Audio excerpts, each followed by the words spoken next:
Hello everyone, আসসালামু আলাইকুম। আমি শাকিল। নতুন একটা ভিডিওতে আপনাকে ওয়েলকাম। তো এখন মূলত আমরা কোরিলেশন অ্যানালাইসিস শিখব। ওকে? তো দেখেন, আমরা মেশিন লার্নিং সম্পর্কে জানি। তো মেশিন লার্নিংয়ের একটা খুবই ইম্পর্টেন্ট পার্ট হইতেছে ইডিএ বা এক্সপ্লোরেটরি ডেটা অ্যানালাইসিস। মানে ডেটা সেটের ভিতরে যে আমাদের ফিচারগুলো আছে, সেই ফিচারগুলোকে এক্সপ্লোর করা। তো বিভিন্ন রকমের ভিজুয়ালাইজেশন হইতে পারে।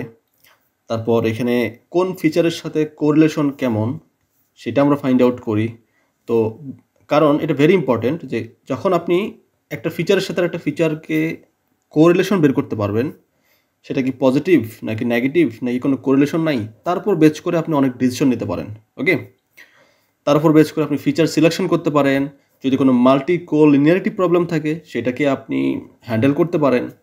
তারপর আপনি চাইলে সেখান থেকে ডাইমেনশনটাকে কমায় নিয়ে আসতে পারেন। ওকে, অনেক কিছু করা যায়। সো দ্যাট আপনারা বুঝতেই পারতেছেন যে কোরিলেশন অ্যানালাইসিস আসলে খুবই খুবই important for statistical machine learning. Okay, তো কোরিলেশন অ্যানালাইসিস আসলে কি জিনিসটা, কি এখানে কী করা হয়? তো এটা এমন একটা টেকনিক যার মাধ্যমে দুইটা ভ্যারিয়েবলের মধ্যে বা দুইটা ফিচারের মধ্যে যে রিলেশনটা আছে, সেই রিলেশনটা আসলে কতটা স্ট্রং, সেটা কি পজিটিভ নাকি নেগেটিভ বা কতটা স্ট্রং, সেটা আমরা মূলত ফাইন্ড আউট করি। তো এখানে দুইটা জিনিস, একটা হইতেছে যে সেটার স্ট্রেংথ কেমন, সেটা কতটা স্ট্রং, এটা আমরা বুঝতে পারি, এবং একই সাথে সেই ডাইরেকশনটা কেমন, সেটা কি পজিটিভ ডাইরেকশন নাকি নেগেটিভ ডাইরেকশন। মানে ধরেন আপনি দুইটা ফিচার নিয়ে কাজ করতেছেন, তো একটা ফিচারের ভ্যালু যদি বাড়ে, আরেকটা ফিচার কি বাড়তেছে নাকি ওইটা কমতেছে। তো আপাতত আমি কোরিলেশন নিয়ে আর ডিটেলস কথা বলতেছি না, কারণ একটু পরে আমি এটা নিয়ে ডিটেলস কথা বলবো। ওকে, তো কোরিলেশন একটা নির্দিষ্ট একটা স্কেলের মধ্যে নির্ধারণ করা হয়। সেই স্কেলের যে রেঞ্জ সেটা হচ্ছে -1 থেকে +1 মধ্যে। ওকে, তো বেসড অন ডেটা বা বেসড অন প্রবলেম আমরা different kind of technique use করি। ওকে, সেই টেকনিকগুলো হইতেছে, যদি আপনার ডেটাতে লিনিয়ার রিলেশনশিপ থাকে, তো নর্মালি আমরা এখানে পিয়ারসন কোরিলেশন টেকনিক ইউজ করি, মানে ক্যালকুলেট করার জন্য। তারপর স্পেয়ারম্যান ইউজ করা হয় যদি মনোটনিক রিলেশনশিপ থাকে।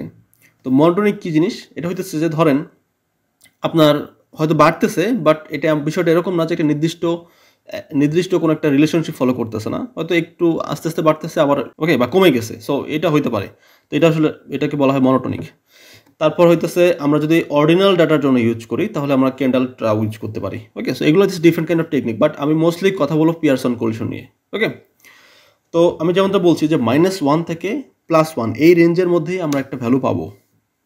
তো যখন আমরা দুইটা ফিচার এর মধ্যে কোরিলেশন বের করি, আমরা যদি পিয়ারসন কোরিলেশন ইউজ করি, তাহলে কিভাবে ক্যালকুলেট করতে হয় সেটা তো আমরা দেখবই।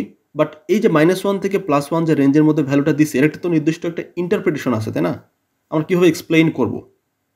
তো যদি আপনি ইন্টারপ্রেট করতে চান এই ভ্যালুটাকে, তাহলে আপনি এইটা দেখতে পারেন। দেখেন, যদি আপনার রেজাল্টটা আসে হচ্ছে 1, তাহলে কি এটা মানেটা কি? তো এক্স আর ওয়াই দুইটা ফিচারের মধ্যে আপনি কোরিলেশন ক্যালকুলেশন করতেছেন এবং কোরিলেশনের ভ্যালুটা পাইছেন 1। এর মানেটা বুঝাইতেছে যে এটা হচ্ছে পারফেক্ট এবং পজিটিভ কোরিলেশন। তার মানে এক্স যদি বাড়ে, ওয়াইও ঠিক সেভাবেই বাড়বে। ওকে, এটাকে বলা হয় কি পারফেক্ট পজিটিভ কোরিলেশন। আর 0.7 থেকে যদি 0.9 মধ্যে হয়, তাহলে এটাকে বলা হয় স্ট্রং পজিটিভ। এটা পারফেক্ট না, কারণ সেক্ষেত্রে 0.7 থেকে 0.9, তার মানে এক্স যদি হচ্ছে একবারে, ওয়াইটা আসলে 0.7 বা 0.9 বাড়বে। রিলেশনশিপটা আসলে এরকম। তারপর যদি 0.4 থেকে 0.6 হয়, এটাকে বলা হয় মডারেট পজিটিভ। আর যদি হয় 0.1 থেকে 0.3, এটাকে বলা হয় মাইল্ড পজিটিভ, মানে বা উইক রিলেশনশিপ বলা হয়, উইক পজিটিভ বলা হয়। আর যদি জিরো আসে, তার মানে এটাকে বলতেছে কোনো কোরিলেশন নাই। ঠিক আছে, দুইটা ফিচার পুরোটাই কমপ্লিটলি তারা আলাদা, তারা একজন আরেকজনকে কোনোভাবে এফেক্ট করে না, বা একটা বাড়লে আরেকটা কমে বা আরেকটা কমলে আরেকটা বাড়ে, এরকম হয় না। ওকে, এটা গেল। এখন এটা তো পজিটিভ সাইডটা দেখলাম, আমরা এবার নেগেটিভ দিকে আসি। -1, যেহেতু এর রেঞ্জটা হইতেছে কি -1 থেকে +1, তো 0 থেকে যদি কমতে থাকে, ঠিক সেম তার অপোজিটটাই হবে। সো -0.1 থেকে -0.3 যদি হয়, তাহলে এটা উইক নেগেটিভ হবে। -0.4 থেকে -0.6 হলে মডারেট নেগেটিভ। -0.7 থেকে -0.9 হইলে স্ট্রং নেগেটিভ। আর -1 হইলে সেটাকে ফলে পারফেক্ট নেগেটিভ। তার মানে এক্স যদি 10 বাড়ে, ওয়াই 10 কমবে। বিষয়টা আসলে এরকম। ওকে, তো এটা তো গেল হচ্ছে ইন্টারপ্রিটেশন। আমরা যদি এটা ভিজুয়ালি দেখতে চাই তাহলে কিভাবে দেখতে পারি?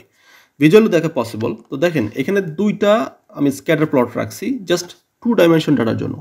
এটা যদি 3টা ফিচার হইতো তাহলে কিন্তু আমি এভাবে ভিজুয়ালাইজ করতে পারতাম না। এটা 2টা ফিচার, সো দ্যাট আমি 2 ডাইমেনশন স্ক্যাটার প্লট দিয়ে এটাকে ভিজুয়ালাইজ করতেছি। তো এই যে নির্দিষ্ট ভ্যালুটা, এটা কি স্কোয়ার ফুটেজ এবং প্রাইস, তাই না? এটাই তো নির্দেশ করতেছে।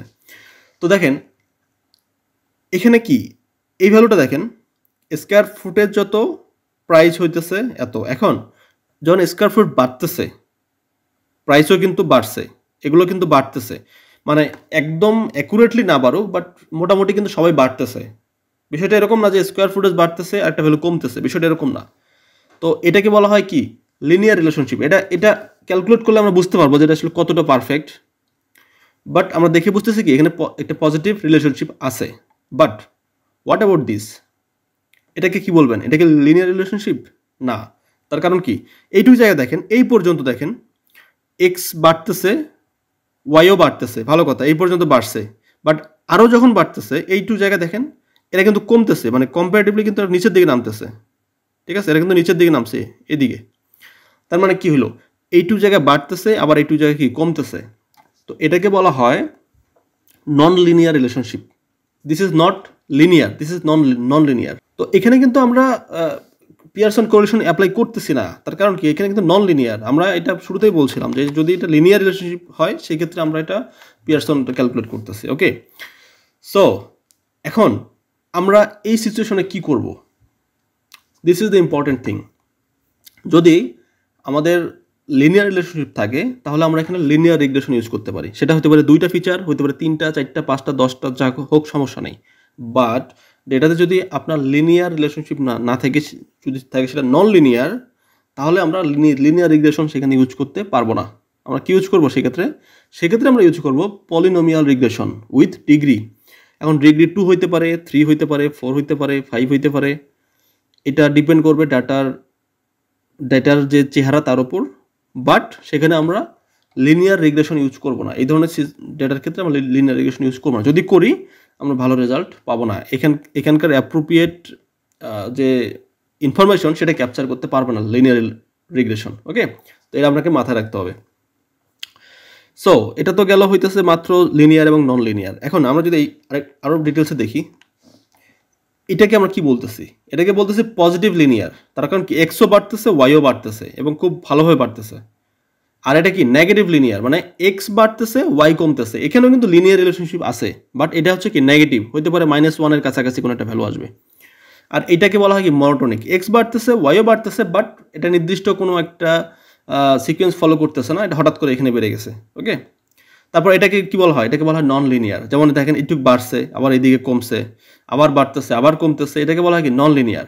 আর এখানে কিন্তু কোনো রিলেশনশিপ নাই। তার কারণ কি দেখেন, এইটাটার জন্য এক্স বাড়তেছে, ওয়াইও ছোট, ঠিক আছে। এখানে আবার কি এক্স বাড়ছে বাট ওয়াই বাড়ে নাই। আবার এখানে দেখেন এক্স অনেক ছোট বাট ওয়াই আবার অনেক বাড়ছে। তো এখানে কোনো আসলে রিলেশনশিপ নাই। এটা কি মানে কোনো লিনিয়ার রিলেশনশিপ নাই।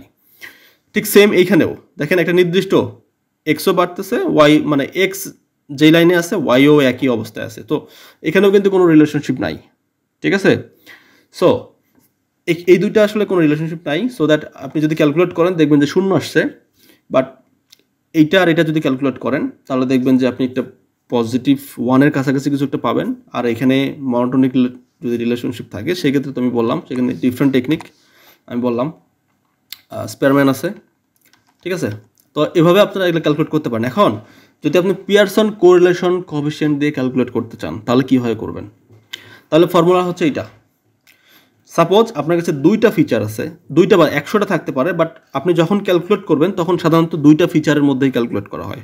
মানে ধর আমার সাথে আরেকজন, আমার সাথে হয়তো আমার সাথে এক্সের, আমার সাথে ওয়াইয়ের, আমার সাথে জেডের, এভাবে মানে দুইটা পেয়ারের মধ্যে হবে, মানে 2টা পার্সনের মধ্যে বা 2টা ফিচারের মধ্যে হবে অলওয়েজ।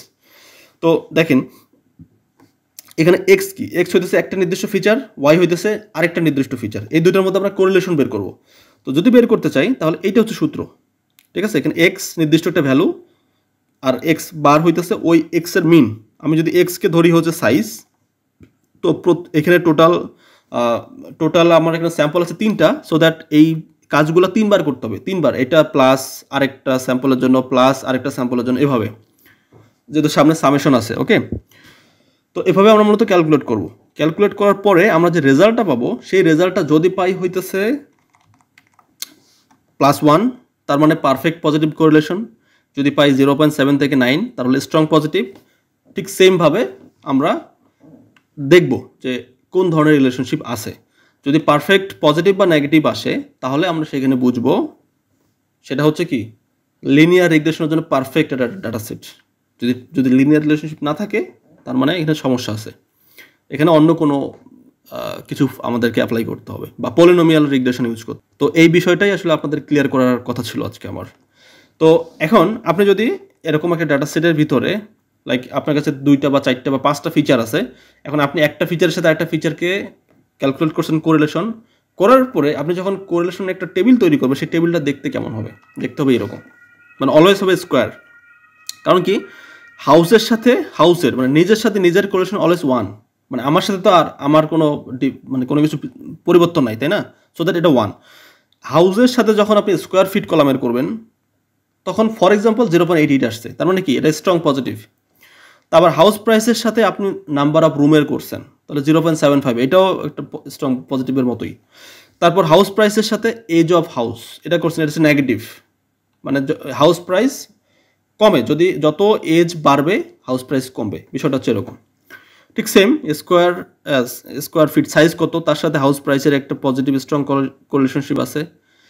ঠিক সেম এর সাথে লাইক সাইজের সাথে সাইজের 1, মানে এভাবে আমরা যখন ক্যালকুলেট করার পরে আমরা এইভাবে সাজাবো আর কি টেবিলে। তো এটাকে বলা হয় আসলে লাইক কোরিলেশন টেবিল আর কি। ওকে, তো এটা আপনি যদি একটু অ্যানালাইসিস করেন তাহলে বুঝতে পারবেন, যেগুলো পজিটিভ সেগুলো পজিটিভ, যেগুলো নেগেটিভ সেগুলো নেগেটিভ। ওকে, এই কোরিলেশন টেবিল দেখেও আমরা অনেক কিছু ডিসিশন নিতে পারি। তো আজকের এই ভিডিওটা আসলে খুবই ইম্পর্টেন্ট একটা ভিডিও ছিল, আমার মনে হয় আপনারা বুঝতে পারছেন। যদি আপনারা এই কনসেপ্টে বুঝে থাকেন, তাহলে পরবর্তীতে বুঝবেন যে কোন সিচুয়েশনে আপনি লিনিয়ার রিগ্রেশন ইউজ করবেন, কোন সিচুয়েশনে আপনি পলিনোমিয়াল রিগ্রেশন ইউজ করবেন। তো এর পরবর্তীতে আমি সরাসরি পলিনোমিয়াল রিগ্রেশনের ম্যাথ দেখাবো। আমি আর কেন পলিনোমিয়াল রিগ্রেশন ইউজ করতেছি এই বিষয়টা নিয়ে আর কোনো কথা বলবো না। ঠিক আছে, সে পর্যন্ত ভালো থাকবেন। আসসালামু আলাইকুম।